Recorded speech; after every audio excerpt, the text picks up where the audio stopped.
Anak, napapansin mo ba parang baliktad ang mundo ngayon? Ang mali, pinapalakpakan. Ang tama, pinapatahimik. Ang mali, ginagawa nilang tama. At ang tama ay ginagawang mali. Naririnig ko ang mundo ninyo. Naririnig ko ang sigaw ng lupa. Tinatawag ninyong freedom ang pagsuway. Tinawag ninyong pagkakapantay-pantay ang pagbura sa aking mga hangganan. Kapag may tumindig para sa katotohanan, siya pa ang tinatawag na makitid at kinukutya. Kapag may nanindigan sa kabanalan, siya pa ang ginagawang masama. At kapag may tumindig para sa akin, siya pa ang tinatawag na mapanghusga. Ang tama ay hindi nawawala kahit ito inuusig. Ang nagtatagal hanggang wakas ay ang katotohanan. Ngunit tandaan mo, ang katotohanan ay hindi nasusukat sa dami ng pumapalakpak. Hindi nagbabago ang tama, kahit sabihin ng marami na ito ay mali. Matagal ko nang sinabi, sa aba nila na ang masama ay tinatawag na mabuti.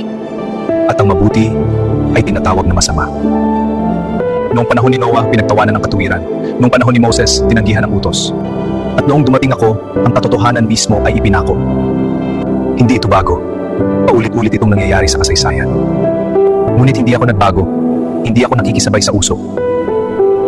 Noong una hanggang sa ngayon, kakaunti ang sumusunod sa akin, pinagtatawanan nila ang kabanalan. Hindi ako nababahala sa dami. Tinitingnan ko ang puso. Ang liwanag ay hindi kailanman natatalo ng dilim. Ako ay Diyos. Kapag sinabi ninyo ang kasalanan ay normal, hindi nito binabago ang aking pamantayan. Hindi ko binabago ang katotohanan para sumunod sa tao. Tinatawag ko ang tao para bumalik sa katotohanan. Huwag niyong iisipin na ang aking pagtahimik ay pagsang-ayon. Ang aking katahimikan ay hindi kahinaan. Ito ay pagkakataon. Pagkakataon para bumalik. Pagkakataon para magsisi. Pagkakataon para piliin ang tama. Kung baliktad ang mundo, huwag kang sumama sa pag-ikot nito. Tumayo ka. Maging liwanag ka. Sapagkat ang isang kandila ay sapat para wasakin ang dilim ng isang silid.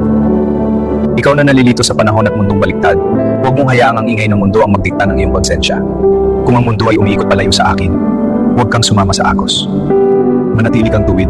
Ikaw na nananatiling tumatayo sa tama, huwag kang matakot kung ikaw ay kakaunti. Dahil ang nakatanim sa katotohanan ay hindi tinatangay ng uso. Ang uso ay lilipas, ngunit ang katotohanan ay mananatili. Anak, hindi nagbabago ang liwanag dahil lang sa maraming nagdesisyong mahalin ang dilim.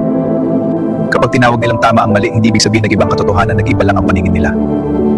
Ang katotohanan ay hindi nabubura ng opinyon, at ang kasalanan ay hindi nagiging banal dahil uso. Sa panahon ngayon, parang mas malakas ang ingay ng mali, pero hindi ibig sabihin mahina na ang tama. Madalas tahimik lang talaga ang liwanag, pero sapat para ituwid ang landas.